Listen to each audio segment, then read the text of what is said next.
Okay, let's get right to it. Picture this. You're the lead planner for your city. Things are growing, changing fast, and the biggest change? Electric vehicles. They're not just coming, they're basically here. And your job is to build the world they'll live in. So consider this your official blueprint.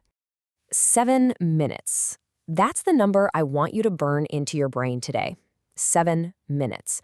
Why? Because that's about the minimum time it takes to fast charge an EV.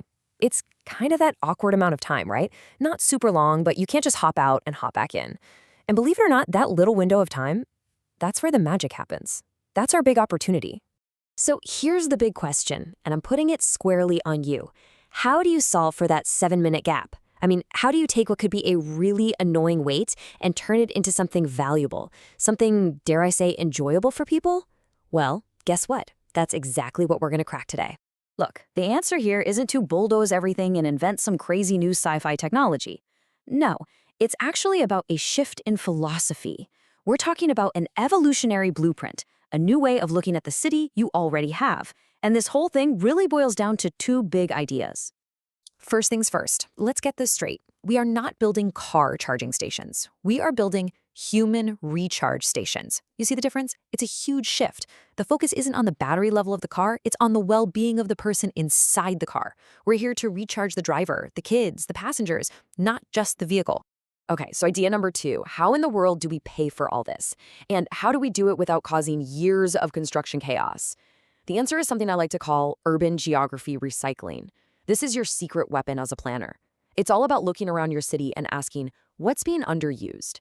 We're talking about those half-empty parking lots, old gas stations, forgotten corners, and we recycle them. We give them a new life. All right, let's open up the toolbox. Your first option, think of this as the precision tool, the scalpel. It's the small station, and it's all about being compact, efficient, and delivering a huge punch in a tiny footprint. You deploy these in your really dense urban spots, or maybe along a 2-lane highway. Think of them like little oases. Even though they're small, they've got the essentials covered. We're talking clean bathrooms with baby changing stations, that's key, a spot to grab a coffee or a snack from a kiosk, a playground for the kids, and just a nice green area to sit for a minute. It's the perfect bite-sized solution to that 7-minute problem. Okay, but what happens when you've got a bit more space to play with? Well, that's when you bring out design number 2. The medium station. And this is where things get really interesting because we're not just killing 7 minutes anymore. We're actually making people's lives easier. So what's the big upgrade? It's simple, but it's a game changer. Supermarkets and retail. Suddenly, that charging stop isn't a wait anymore. It's, oh, perfect, I can grab milk and bread. You're turning downtime into errand time. These are perfect for your less dense neighborhoods or along a bigger 4-lane expressway. You get all the great stuff from the small station, the playground, the green space, but now you layer on cafes, maybe some fast food spots, a supermarket, a few shops. All of a sudden, that charging stop is one of the most productive things a person does all day. Total win. All right, time for the main event, the big one. This is your flagship project, the large hub. And let me be clear, this is not a pit stop. This is a destination. This is what you build along your major inner-city motorways, the real arteries of your transport network. And the first upgrade here is just smart. It's practical. We know we're in a transition period, right?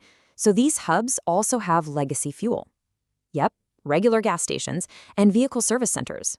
This thing serves everyone, whether you're driving an EV or a gas-powered car. It's a bridge to the future. But here's where the vision gets really big.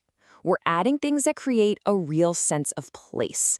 Things like a library or a bookstore, and get this, an adjacent village for the people who work there, connected by a bus link. This isn't just a station anymore. You're literally building a small, self-sustaining community hub. So yeah, think of these as the anchor points on your major motorways. It's got everything the medium station has, plus the gas and repairs, the library, and that worker village.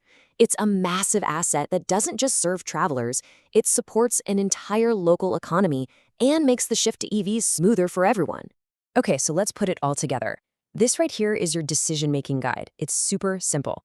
Got a tight, dense urban spot? You need a small station. Need to add some real convenience to the suburbs? You're looking at a medium station. And when you're planning for that huge motorway project, you go big with the large hub. See, it's a scalable toolkit, the right tool for the right job. And this quote, this really sums up the whole mindset, doesn't it? We are not inventors, we're recyclers. We're not trying to invent some fantastical new thing out of thin air. We're just being smart, looking at what a city already has and finding clever ways to make it better for the future. And really, that's the big takeaway from all of this. The future doesn't have to be a loud, expensive revolution. It can be a quiet, smart evolution. It's about taking the pieces we already have and just putting them together in a better way, a more human way. It's faster, it's cheaper, and honestly, it's just a smarter way to build a city. So I'll leave you with this one thought to take back to your office. Pull up the map of your city. Look at it with fresh eyes. Where is that forgotten corner? That half-empty lot? That weird, underused space? What part of your city is just sitting there, waiting to be recycled into something amazing?